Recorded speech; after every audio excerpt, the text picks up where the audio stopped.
All right. So for you, the energy that's coming in for you, there may be aspects associated with you and then associated with your person. They may be interchangeable, so you may see something for your person, which is actually a message for you as well, and vice versa. So we've got Taurus I have, and we've got Kuan Yin. So Kuan Yin, compassion, a full moon may be important for you. As I said, that full moon lunar eclipse may highlight something which then triggers this. So as I said, a full moon often can be associated with forgiveness. So with compassion, release judgments about yourself and others and focus on the love and light that is within you, that is within everyone. So aspects are going to come up at some point to do with this. And when you release judgments about yourself and about other people, then what you do is you come back to a form of neutrality.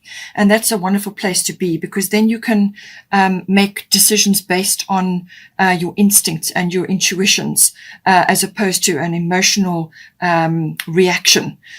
So you respond rather than react. So this is always important around, with this energy, with the full moon. But it's about compassion towards yourself as well. Very, very important. A lot of people have difficulty with that. They are not compassionate towards themselves. They have a backtrack in their mind, which is critical, unhelpful, unloving, and nitpicky, and whatever the situation may be. You have to stop that backtrack. You have to rewrite what is going on behind the scenes. You have to focus on compassion towards yourself, direct love towards yourself.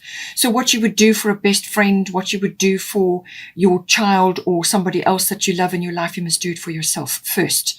Then what you do when you do that, when you give back to yourself like that, then you fill up your cup, and then you are able then to share that with others. And it brings you back to a state of compassion. If you're not being compassionate with yourself, then you're more than likely not going to be with anybody else either. So work on that. Something may come up at this time. Taurus I have, it is a very grounded and earthy sign. So it may be that you need to do some grounding meditations at this time, or spend time in nature to earth yourself, to get your feet on the ground, your bare feet on the ground. It could be through gardening. It can be through any kind of activity which is land related, earth related, garden related. It could even be pot plants, whatever you've got around you. So earth yourself, get back, ground yourself, and get yourself in touch with nature.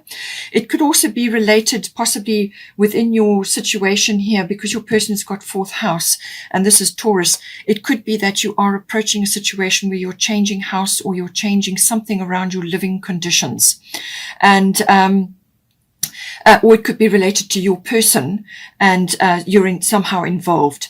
Because Taurus can be about real estate, property, things like that, land, anything related to that may be coming up for you.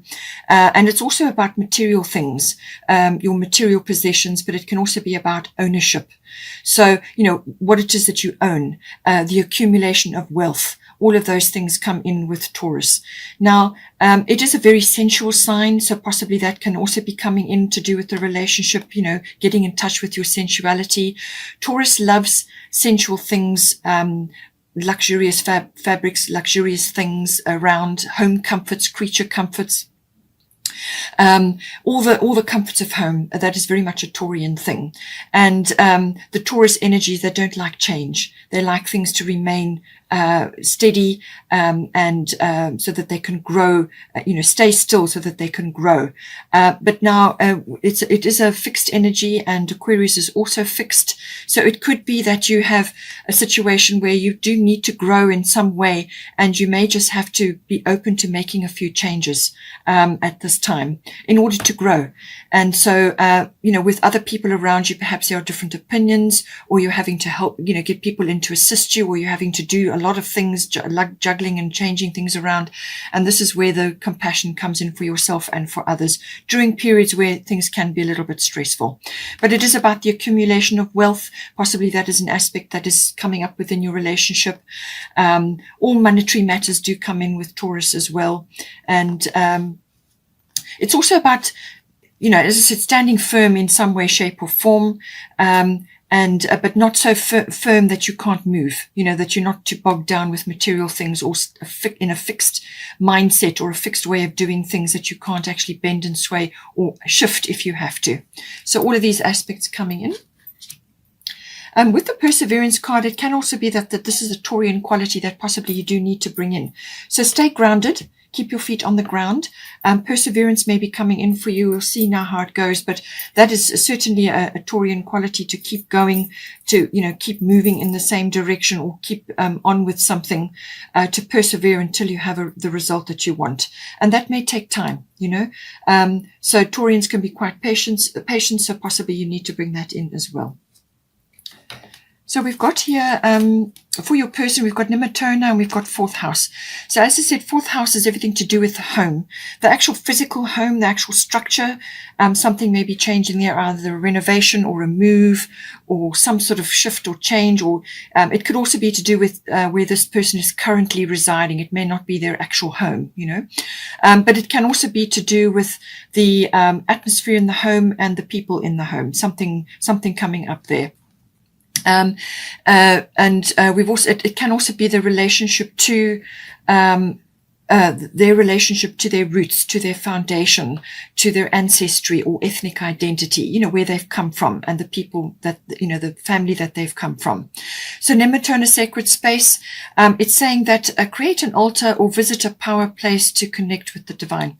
So what it's saying is that they need to create some space in their home life. Now, if you have been together for some time, obviously this is going to affect you as well because you'll be in the same home. But it could also be that they need to do this. It's about creating a sacred space within the home environment. Now, this can just be a quiet, private space. It can be a corner in the home. It can be a mantelpiece, but just somewhere where you put your candles and your special things. It could be, crystals, candles, items that are abundant and memorable, or have special significance in some way. And possibly feng shui could be coming in as well. Perhaps that is needed at this time. But it's about connecting to source via a quiet space, through meditation or through having a space which is created for that. It couldn't even just be a nice armchair in a quiet spot, surrounded by things that are enjoyable and loving and have good memories attached to them. It can also be that possibly, if there is a relocation on the cards, it's possible that a place which has some significance, whether it's spiritual significance or just a power place, it could be a mountainous area. You've got air element coming up here, which can be a mountainous area. It could even be a piece of land somewhere which has significance in some way. So that could all be tied up with this energy. But it is saying to them that they also need to find the sacred space within themselves, but also within their environment, somewhere that's allocated to bring about peace and harmony and connection to source, because they may be surrounded by situations or people around them that are disturbing their sacred space, or they're not getting enough time in order to do this. We all need to do this at some point to connect, to make good decisions, and to move forward in certain things, to get guidance from within. And that's how you do it. You do it through a sacred space. They could also be going possibly, or may need to go somewhere to pray, or to meditate, or to some sort of power place, whether it's in nature or a physical building somewhere which has significance for them, just to get guidance or to clear their energy. Now, for the current situation, we've got air element communicating. We've got Damara guiding children. So if you have children, this can be relating to them. Or it could be other children that you're surrounded by at this time, or it could be something to do with a project that perhaps you were involved in, one or either of you or both of you, or it could be connecting to your inner child. So with your family, your person's family situation, this could be where they have spent their childhood. Perhaps they're wanting to move back there or change something, or they may have to visit. And this is changing certain things within your relationship, or it's necessary for the relationship, or it's insignificant in some way.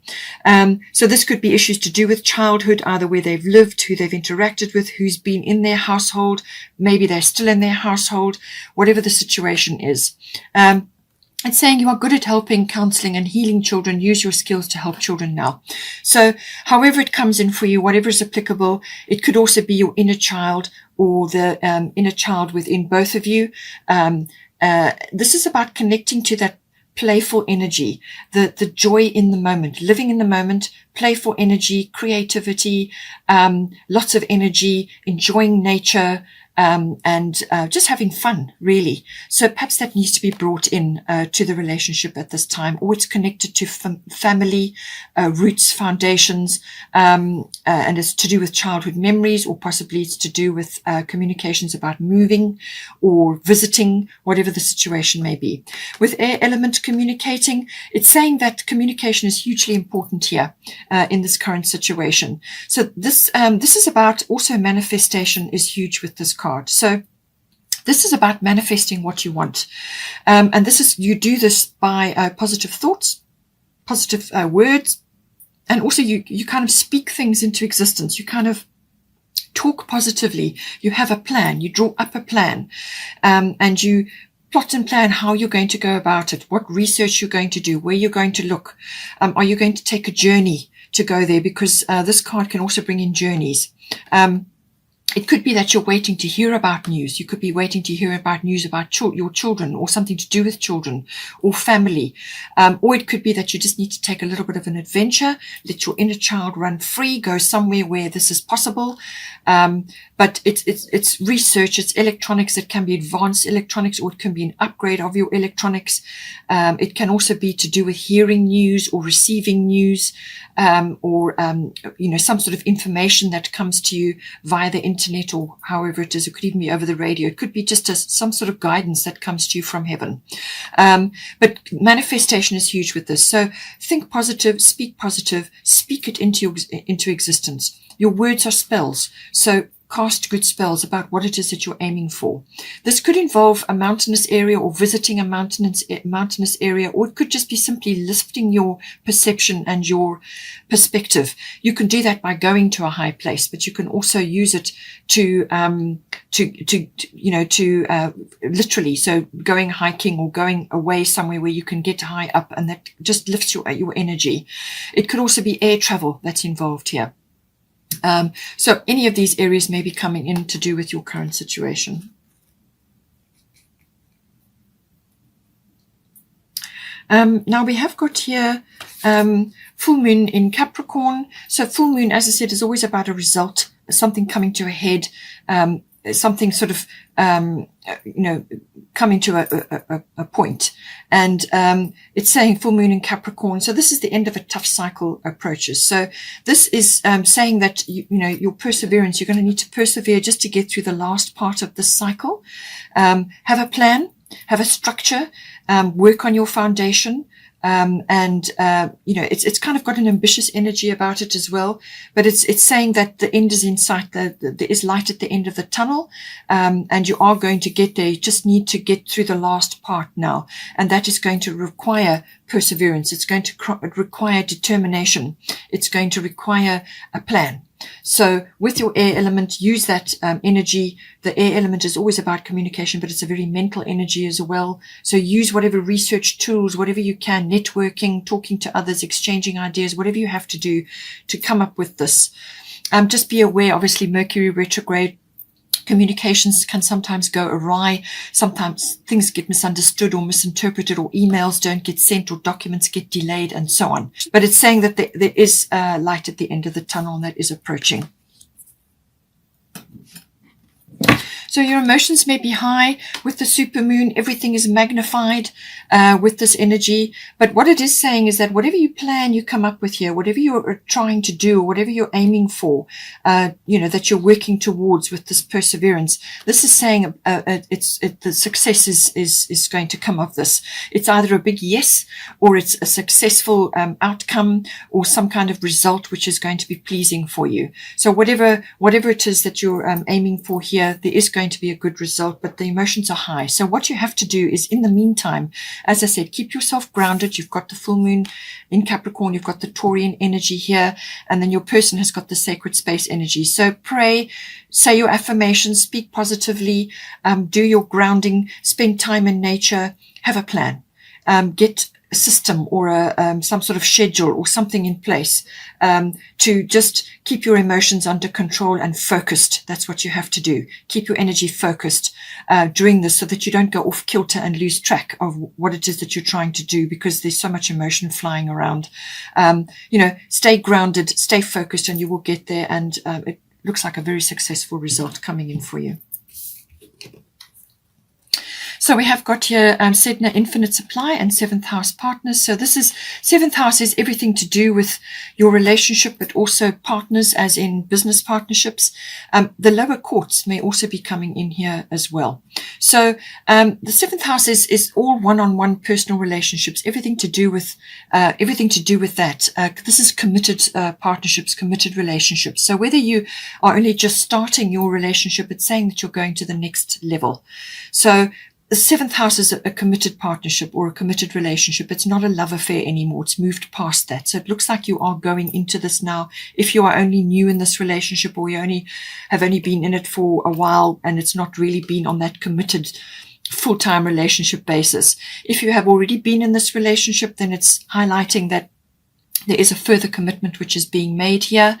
And so, that whatever work that you are doing, it's saying that this is coming on. So you may have to apply. As I said, you may have to, the end of a tough cycle. It could be to do with the actual relationship. Perhaps you have been through a tough cycle, and it's saying that, just keep going, persevere, do all the grounding and the whatever else we've talked about here to make sure that this manifests for you. But it all comes down to manifestation and positivity. Really, that is going to be your key here. It's also got Sedna Infinite Supply. You are supplied for today and all of your tomorrows. So any monetary concerns or material concerns or like security, anything like that, she's saying that you are supplied for today and all of your tomorrows. You will have a roof over your head. You will have enough to eat. You will have what you need. This is an abundant universe. You just have to tap into that and tap into that infinite supply and have faith that it's coming to you. She also talks about receiving, giving and receiving. They must be done in equal measure. So as I said to you with the Kuan Yin, you must give to yourself as well as to others. It has to be done in equal measure. So, giving and receiving must be in balance. If you give too much, you become depleted and resentful. If you take too much, you don't appreciate what you have. So there has to be balance there. And as soon as you've got balance and you're doing both equally, and it takes practice, it takes time to master that. But once you're doing it, it becomes automatic, and then you are tapped into the infinite stream of abundance. As I said to you, we've got 3rd house coming in here. So messages, this is everything to do with communication. 3rd house rules everything to do with that. This is written, verbal, body language. It can also be to do with contracts and documents. So I did pick up on that earlier, that you may be waiting for a contract or document, or you may be initiating something or signing something. Just as I said, be aware, Mercury retrograde, 29 May to 22 June. That is the minimum. There's a few days on either side. It is in Gemini, which rules the 3rd house. All communication issues are going to be hugely important. So pick your words with care. Choose your words with care. Only choose high vibe words, walk your talk, and exchanging information, exchanging ideas, and research. It could be communicating with others, or it could be receiving like news or information. You could also be hearing gossip. So avoid that if possible, because that could backfire on you badly. The 3rd house can also be to do with connections or communications with general relatives, aunts, uncles, cousins, siblings, comes in as well. And your person has got the 4th house. So I'm thinking there's family relations going on here. It can also even be neighbors, which could also be connected to relocation or moving or changing something in the home. All of those things come in. But it really is about your communications. Be pristine about what you're saying. Be very careful. Check everything. There could also be a car journey with this. This can deal with short journeys nearby, or what you can term whatever is short for you. But it's not normally international or very long distance. But it can involve short journeys, vehicles like cars, maps, things like that. Something that requires a little bit of planning. All of these issues come in with the third house. They're highlighted for you in this. And I do feel it's going to be very important because you are Aquarian and because there's a lot of Gemini energy going on, and the third house is coming up. There's lots of things which I've already talked about, which are going to come up, or something is going to be highlighted for you. You could just also be having intense conversations with your person, or it's connected to your person or family members. You know, you can just see how it comes in for you.